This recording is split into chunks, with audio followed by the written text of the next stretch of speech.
Greetings, everyone. This is Sabtain, and I welcome you to another episode of CSSPR Conversation series. Today, we are going to inquire into four major areas of research related to Afghanistan. Firstly, we would talk about Afghanistan's transition amidst US withdrawal. We know that Biden administration has just announced that on 31st of August, we are going to completely pull out from Afghanistan. And the second area of research that is quite essential for that frame that I'm trying to establish right now for this complete conversation is Taliban's territorial gains and its implication on the Kabul government. So there are two variants. One, at one side, we have Kabul government, and on the other side, the Taliban's territorial gain. And the third major domain that we would focus on is disturb Pakistan-US relations. You know, these two states came together immediately after 2001, the incident of 9/11, that they would join their hands and they would establish a common ground against terrorism. Now, after the end of Operation Enduring Freedom in 2014, we have seen that, both the states, they have not been successful in establishing a common ground where, United States blame Pakistan for not doing much in order to eradicate terrorism from Afghanistan and northern eastern part of Pakistan. And Pakistan's narrative has always been there that what is happening inside Afghanistan, if it is eradicated completely, everything that is going on inside Pakistan will be completely over by night.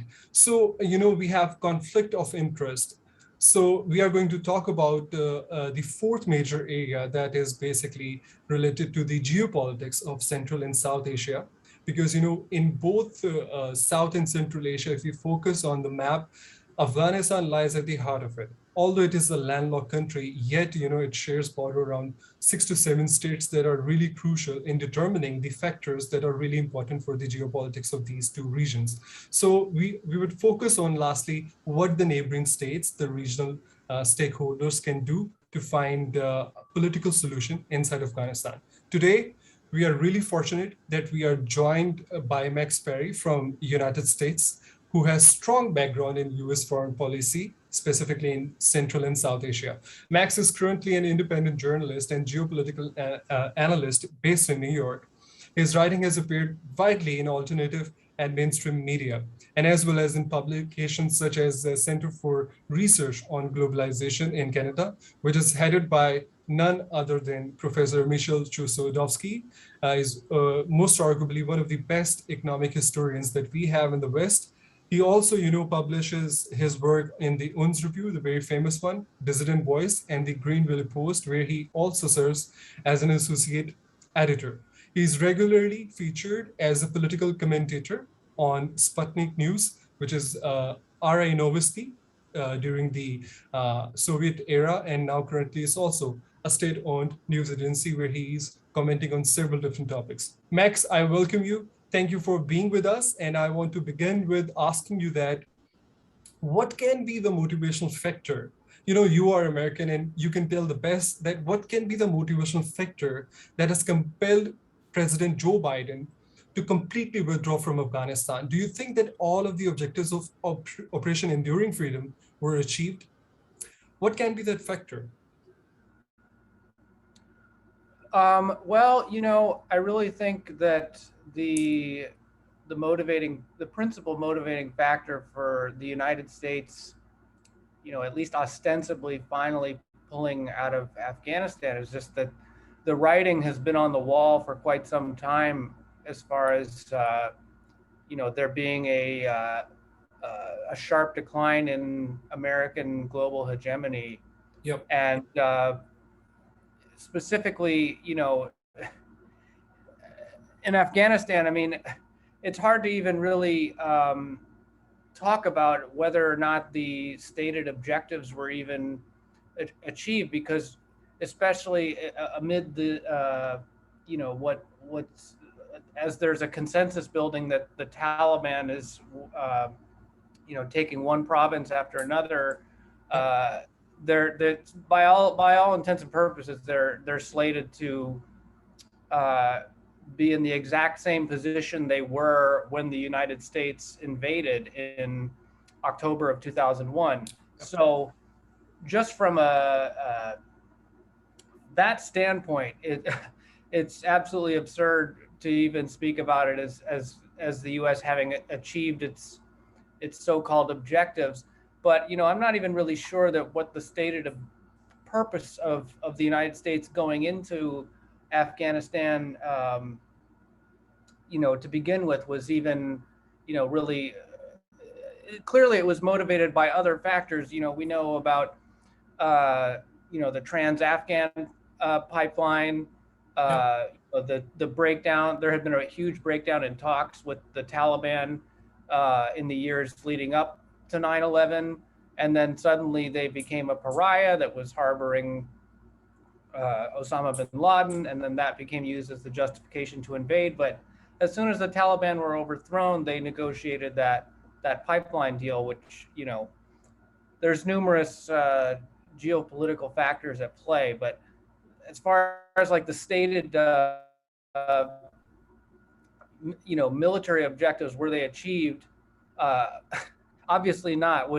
yeah, With the Taliban related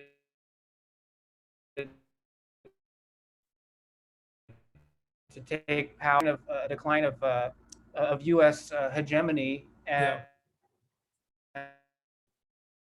and it's it's, as many people have observed, it's eerily similar to the way the U.S. withdrew from Vietnam in 1973. And yeah. that government that they left only ended up lasting 2 years. I'm not even sure that the central government in Kabul is going to last 2 months. Exactly. Even when Yeah, yeah. the Red Currently, Army pulled out in 1989, the government, the Democratic Republic of Afghanistan, lasted a few years at least before the Taliban emerged victorious in the civil war in the 90s. But I'm not even sure that Ghani's government is going to last a few months. And he seems to be hedging his bets on a civil war. These peace talks, these in Doha, Qatar, it seem to be breaking down. And the diplomatic efforts by the Taliban with the other regional players, those talks have been made a lot more progress. yeah, It's very difficult for the Ghani government to be saying that they're a stable government when yeah. one district after another is being taken by the Taliban. They're going to have a difficult time making that argument. Yeah, Uh, exactly. Max, I want to make some points as well in order to sure. build. Yeah. So far, the stat says that Afghanistan's territory, 65% of them went into Taliban's control. And this is a very technical and very important point that Taliban do have a strategy, a military strategy. What they are doing is they are locking up the provinces by controlling the exit and entering points. And through this strategy, they have locked so many capitals and conquered them. This is, a tactic of guerrilla warfare. It's very common. Sure. We have seen that in the Vietnam War, and we have seen that in Laos and Cambodia as well. And Afghanistan, it has been going on since past 40 years. So from this strategy, they have been also able to control 50% revenue of Afghanistan as well. So your argument, sounds legit that, you are probably right in your prediction that it is going to be really difficult for Ashraf Ghani. Now, just recently, a few hours ago, we have seen that, Amrullah Saleh, he's a United States man, after Bonn conference, he was made to be, play a leading role in the, the Bonn Apprentice, which made the modern Afghanistan that we see today. Before that, there were, Afghanistan was an emirate since 1996. Right. So he also went to, so far the reports there, he went to Tajikistan. So, and as well as we see that Afghan army is, falling like a house of cards. Don't you think that, the almost $1.5 trillion United States had invested inside Afghanistan in order to establish that army, that is just, how this futile war, has affected the American economy? I mean, if we just take $1.5 trillion and put inside the United States to build infrastructure, to develop different sectors, our situation would have been really different. Don't you think it's Afghanistan war has been a strategic blunder by Pentagon? Oh, absolutely. I mean, not only has it depleted about, I think it's more than $2 trillion at this Yeah, point from the Treasury. yeah, No, I mean the United States. You know, when the United States first made the decision to in 1979, the National Security Advisor in the Jimmy Carter administration, Brzezinski, when he Brzezinski. made the decision to uh, send arms and support to the Afghan Mujahideen Exactly. against the Soviets, um, you know, it was a very carefully designed trap to lure in the Soviets into what they've called Afghanistan famously over throughout history, from Alexander the Great Yeah, to the British Empire, as the so-called graveyard of empires. And it really speaks to the hubris of the neoconservatives in Washington, that yeah, they actually thought that they could invade Afghanistan and not fall into the very same trap that they had laid yeah. for the Soviets and that had bogged down the British, the century before them. They actually thought Exactly. that they could go in there and conquer Afghanistan, and the 20 years of occupation, they have absolutely nothing to show for it. The Taliban are universally projected to retake power, and as you're talking about with these key areas that they're capturing. I mean, they also captured Zaranj, which is a huge development. I mean, Yeah. that's Strategically going to located threaten to draw province. in India because they have a transportation corridor. Yeah, They built the highway. India has its own version of the Chinese Belt and Road Initiative. So as the Taliban capture all these key economic corridors, that's going to draw in other players, and the Ghani government is going to become, you know, really sidelined here. yeah. Yeah, coming to your point, I would like to also build a frame on geopolitics. I basically, took that phase in order to, talk at the last of our conversation. But, you have just introduced this point, so why not talk about right now? Because, Zaranj is very important, because through that province, you can access the Middle Eastern markets. And but if at the same time you talked about India, now Indian access to Afghanistan and then into northern Central Asia, which is untapped resources. I think it's most arguably one of the most wealthiest untapped resources there, because Trillions of minerals, they say. yes, yes, exactly. India cannot access those markets because in the West it has Pakistan.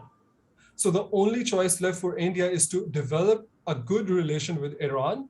That was your Chabahar port, and that was the north-south transport corridor through which India wanted to seek Central Asian markets by through Chabahar port, they would enter into the mainland Afghanistan, and through mainland Afghanistan, they would go into Central Asia. That basically benchmarked the US-Indo strategic partnership inside Afghanistan. So that US Central Asian strategy would support the Indian cause as well. And through that, they would gain control of the Central Asian markets.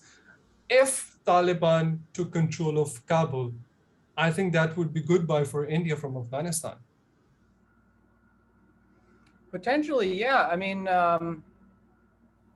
it's interesting you say that. I mean, the whole issue, all the factors at play are extremely complicated. I mean, even with the way that the Pakistan has been long accused of supporting the Taliban, and that it wouldn't be able to be making achieve these significant victories without at least elements within the ISI and Yeah, the military supporting them. But at the same time, Pakistan has its own affiliate of the Taliban, and the prospect of an Afghan Taliban victory outright, could potentially embolden that insurgency. So it's a security Right. concern for them as well, even though, yes, they've been accused by a total Taliban takeover because it could embolden their own domestic, Islamist problem. I think that they've wanted to use Afghanistan more as like a proxy or a strategic asset or a buffer against India. Yeah. So there's a number of factors at play. I know I'm not really directly answering your question, but I just would say that I know that the capture of the capital of the province of Nimruz, if I'm pronouncing it correctly, that's like a major development, and it is the where India has access to Afghanistan and to develop its, well, you're talking about the north-south corridor, and they have significant economic investment in the port there, but many analysts seem to think that the Indian version of the new Silk Roads, or whatever you want to call it, the Belt and Road, is faltering. So I think that they have a lot at stake here in securing access to that. So yes, it could be, if the Taliban were to take control of all the trade on the Afghan side, that could be thrown into jeopardy potentially. So. Yeah, exactly. So, Max, I would also like to reflect to some other strategic areas. On the northern eastern side of Afghanistan, there is a province called Wakhan. Our own institute, Center for Security, Strategy and Policy Research, CSSPR, in which you are being hosted by me, we developed a report called the Wakhan Corridor and its potential, because the Wakhan Corridor is basically connecting China, Pakistan, Kashmir, and Kyrgyzstan as well. So it is also now captured by the Afghan Taliban, because at the other terminal point of the Wakhan corridor on the eastern side, they have Wakhjir Pass. Through that pass, you enter into Xinjiang province of China. And through Xinjiang, they are developing that Belt and Road Initiative. So China does have a stake in what is going on inside Afghanistan. So Absolutely. Don't you think that, if Taliban takes over, provided that the United States has already, your national security advisor, Jake Sullivan, he has categorically said that if Taliban takes control of Kabul by force, it means no international recognition by the international community. Don't you think that Taliban, wouldn't be needing recognition by the United States, because this time they have players such as Russia and China, where we are seeing that the multipolarity is rising day by day, and both states, have a veto power inside United Nations Security Council. Yeah. What do you think on that? I completely agree, and I know that the Taliban has really rebranded itself in recent years. They've become a less homogenous group, and they've sort of given themselves a cosmetic rebranding as a more practical or in fact, the world was really surprised about their diplomacy in 2018. I mean, I personally think that some analysts are a little bit too eager to sort of whitewash their history. I mean, I think if you look at their history, there's a lot of persecution of minorities and human rights abuses under their rule. But it is true that in recent years they do bear little resemblance, at least to the regime that governed in the, for 5 years in the late 90s, which presided over a very, very repressive, Sharia-based Yeah. Islamic State. Yeah. But it does seem like there are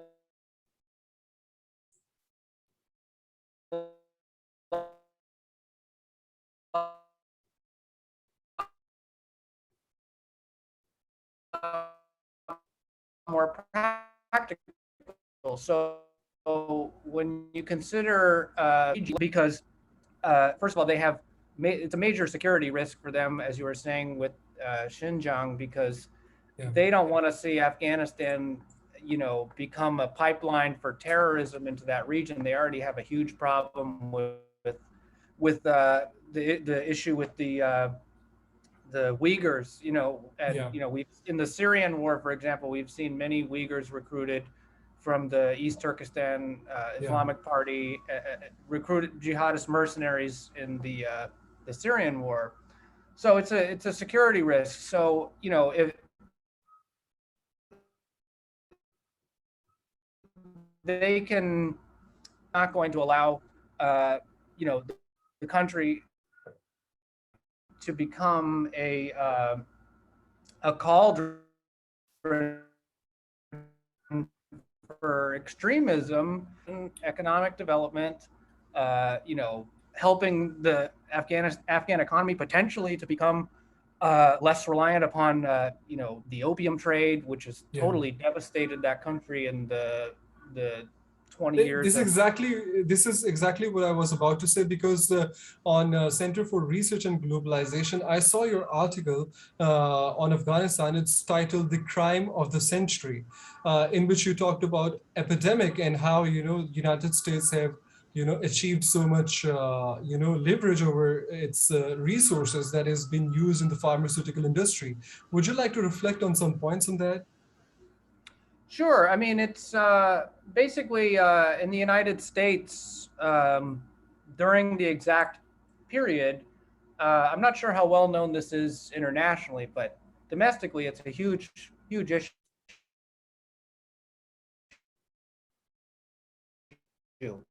Okay.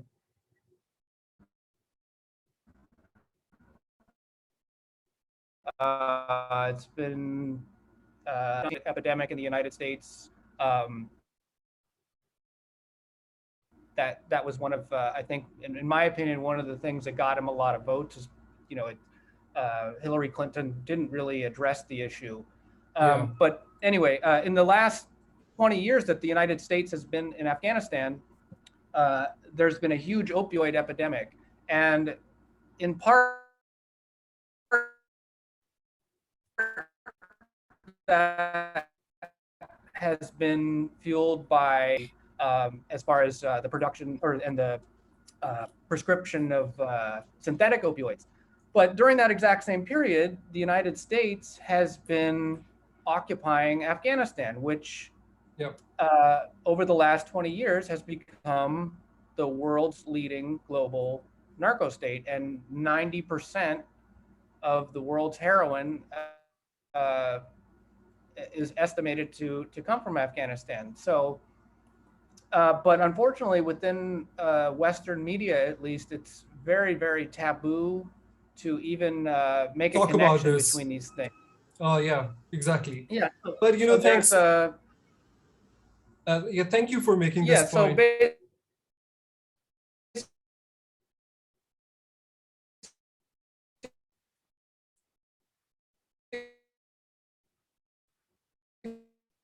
my article.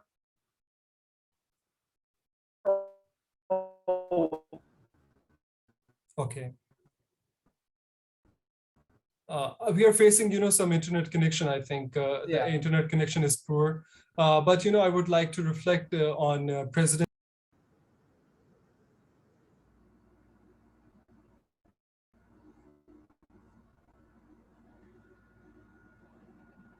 Can't hear you.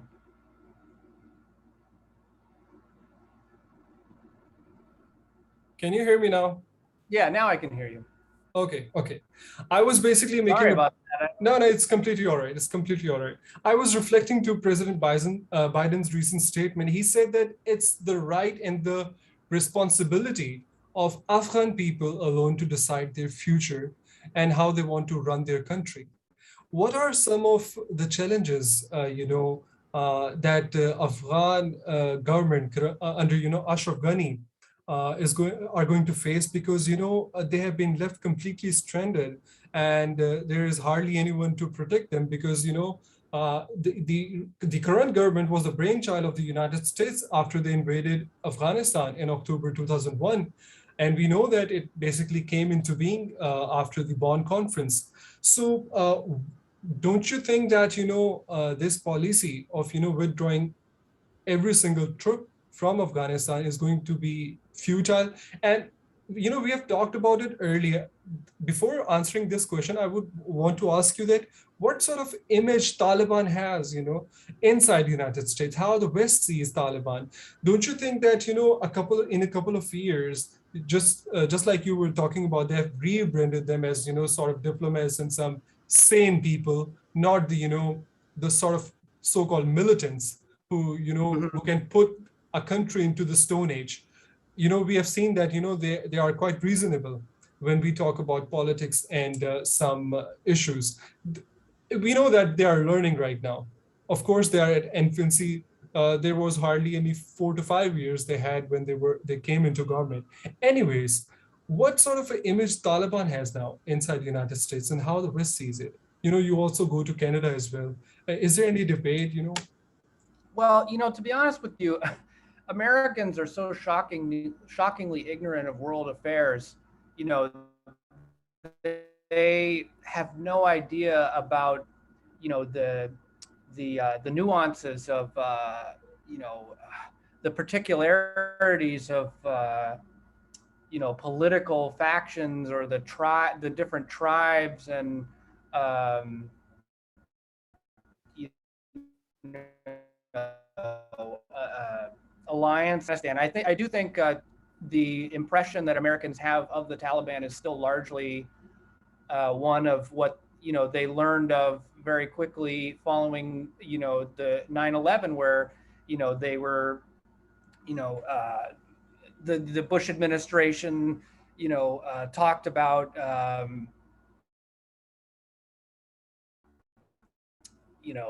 their oppression of women and Yeah. the very strict interpretation of Sharia law that they presided over.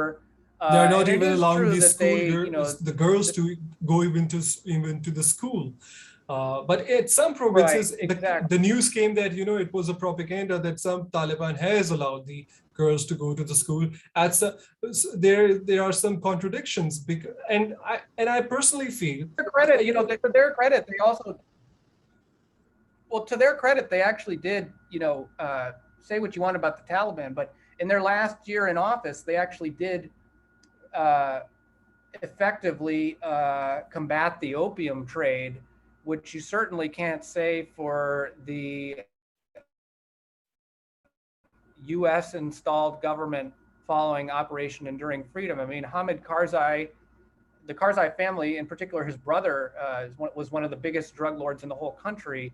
And, I think that that's one of the reasons why you've seen many of the religious minorities, like even the Hazaras, the Shia yeah. minority there, and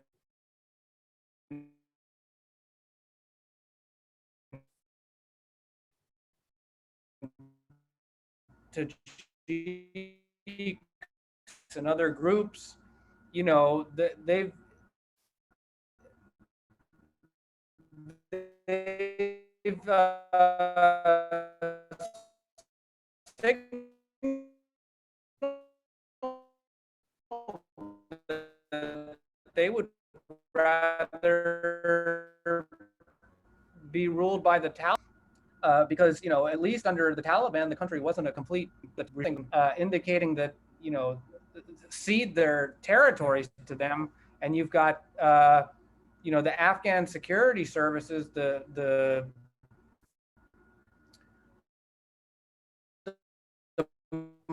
morale is so low. Yeah, And I'm not even sure that the U.S. is even really committed to the Ghani government at this point, because when they abandoned the Bagram Air Base, they yeah, didn't even let the brigadier general know that they exactly. were pulling out. I mean, that's a sign of a big breakdown in communication, Yeah, and a real shows a serious lack of commitment. And so it's no wonder that you see these the tide turning, and the Taliban, not just scoring military victories, but they seem to at least temporarily winning the hearts and minds of the people there, because I think if anything, people want, after 20 years of war, and plus it's even 20 years before that, they had the civil war in the 90s, yeah, and then the war with the Soviets in the 80s. I mean, they've been in a permanent state. I think it's safe to say that the Afghan people just want the conflict to come to some kind of end. And, and I think with the involvement of countries like Russia and China, which, are interested in fostering mutual development and cooperation, that there's a lot more potential for, a lasting peace settlement than, but also one other thing, you mentioned the U.S. withdrawal. It should really be noted, though, that even though not only is the United States actually sending there was an announcement that they're sending more troops to assure the safe evacuation of embassy staff, yeah, but there also remains about more than 15,000 estimated private security contractors exactly. This is in the really country. important point. So yes, the official military mission is being ended, but you still have these private security contractors and mercenaries who really evade any kind of oversight or and accountability. It's still heavily active in the country. So the U.S. is still very much involved. It's just it's going to become much more of a hidden war, a dirty war Yeah. than it's been. All right, Max. Thank you. And what do you think that the Taliban's quest for an emirate inside Afghanistan to have completely a Sharia-based government, don't you think that the international system that is run on the ideology of capitalism, we know the role of international political economy cannot be ruled out, because we are talking about Afghanistan, it's a nation state. And what would be the role of World Bank and IMF when Taliban came to power? This is really important. And how Bank of International Settlement is going to settle for things inside Afghanistan. Because when you talk about the Sharia-based economy, they rule out usury from finance. And we cannot rule out usury from finance because our entire financial order is based on usury. So I don't know how they are going to deal with the IMF or the World Bank when there is going to be a Sharia-based government here inside Afghanistan. It is going to be a clash between two ideologies.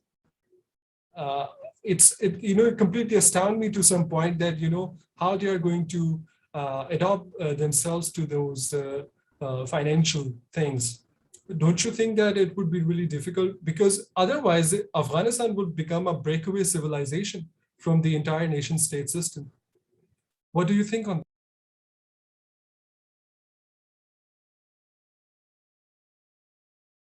For me, that? okay, Sorry there for we the go. Now I can hear you. Yeah, sorry for the instability. I don't know why. We have, Independence Night over here. Everyone is using social media. I don't know what is happening to the internet. But anyways, the last point that we were discussing, that don't you think that the role of international political economy has, a serious role inside Afghanistan? Because how Taliban are going to cope up with IMF and World Bank? Because, without them, you really cannot, establish or elevate your country financially, because the international monetary system is based on US dollar. Yeah, I mean it's an irreconcilable contradiction, and I don't really know if anyone can predict what's going to happen in the event that they do fully retake power, because pragmatic organization that is heterogeneous, that it's no longer exclusively Pashtun based. They have different ethnicities within the organization, and Yeah, they claim to not follow as they claim to have abandoned a lot of the policies that they implemented when they ruled from 1996 yeah, until 2001. But at the same time, yeah, they're communicating that they do want a religion. They really were. Uh, I don't know how much this new emirate, if it comes to be established, will resemble the one that existed in the late 90s. I mean, I think that that's going to be determined by how much of power is wielded by these international players that are being drawn in by this power vacuum that's coming with the U.S. withdrawal. I think that China, Russia, and even India and Pakistan, however much they fill that void is going to determine how much of the degree to which uh, Afghanistan under the Taliban will be like it was before, an yeah, isolated repressive state, or one that is, you know, uh, more modern, and there's economic. There's going to be a huge need to reconstruct Afghanistan after 20 years of war. However much these states step in, and because clearly the extent to which the U.S. was involved, where they were fueling both sides, really, yeah, frankly, of the war, and they had a vested interest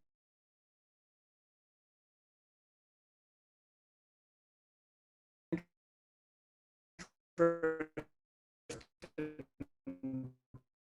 prolonging the war. yeah.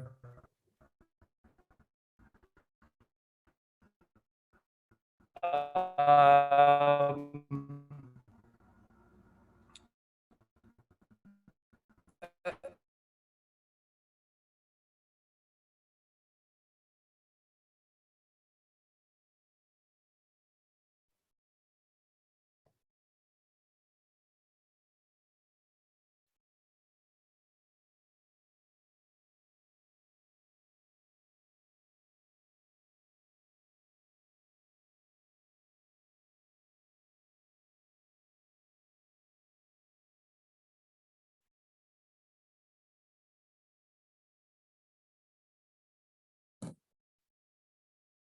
Uh, Welcome back, Max.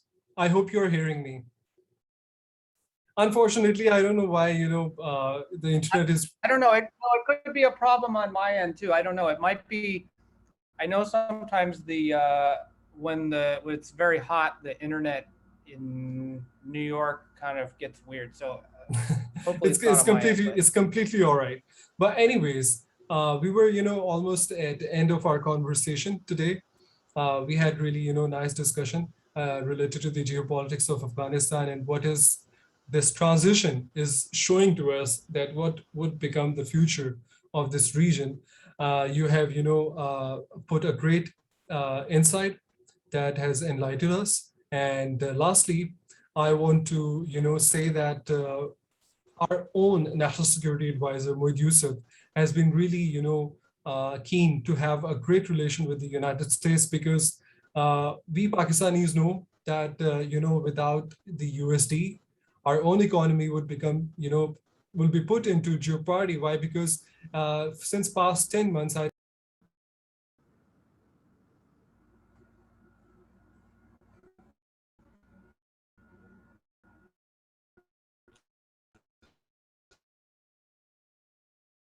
Sorry, I can't hear you. I hope you're hearing me now. Yeah, now I can. Okay. Since past 10 months, it is for the first time that our own Pakistani rupee went to far, fetch high price, to around 170. It has never been there. So we know why it is happening right now, because we lack the USD in our economy. So we cannot, rule out the United States relation. We are really keen to have good relations with the United States because we have a very sound history of understanding each other, of helping each other. So do you think that apart from Council on Foreign Relations predictions that we have no exit from Pakistan, we still have some chance to, go along with each other and, establish some common grounds and work for peace? Well, I mean, the United States relationship with Pakistan has been really strained. I mean, they made it clear that they won't allow, especially with the situation in Afghanistan, they made it very clear they're not going to allow the U.S. to, use their country as a launching pad for Yeah. attacks against the Taliban after they withdraw. So that's obviously been the source of a diplomatic row between the two countries, and they want Pakistan to use the leverage they have over the Taliban. And since the war on terror began, officially the Pakistani government doesn't support the Taliban, but it's been said that significant elements within the military and the ISI have lended clandestine support, and so it's the situation is really complicated between the two countries. And like you were saying, the National Security Advisor, they visited Washington Yeah. recently to discuss the matter, and they made it very clear they don't want the U.S. to use its bases to take military action against the Taliban, Yeah. and many of whose leaders are presumed to live in on the Pakistani border side. Yeah. So, but also this is complicated by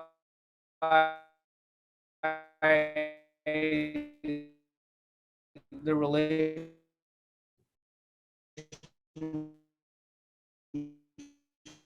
with India, Yeah. which has a seat as the Taliban as a proxy, but all of it is very complicated. I mean, as far as like the relationship between the U.S. and Pakistan, I'm not sure I'm the best person to answer this question, but I would say that U.S. influence in that part of the world in general is really waning, Yeah. and I think it's depending on how, whether or not, I think it's going to be determined by the extent to which what form the Afghan state takes once the U.S. withdraws and presumably the Taliban takes over. I think it's going to be determined by what form that's. And I don't think anyone can say what that really looks like, because there's a huge divide between, what the Taliban purports to be and what different factions within it. We don't know what that government is going to look like. Exactly. It's full of inherent contradictions. Yes. Just like you were saying with your earlier question about being able to be involved in, international trade and finance and modernizing the country and things like that. I mean, if they want to have a strict religious state where people are forbidden to, I just don't know. No, it's completely understandable. I mean, you really cannot, put the entire Afghanistan into a lock through which I certainly don't agree. I certainly don't agree what I've seen a lot of people within the diaspora, at least calling for, where I've seen people calling for, because presumably people are accusing Pakistan of lending clandestine support to the Taliban, that they should be slapped with economic sanctions. I've seen a lot of people calling for that, and I think that that would be a huge mistake, because all sanctions do is just punish the people living within a country. But I think with the way we've seen the U.S. willing to sanction even its own allies like Turkey,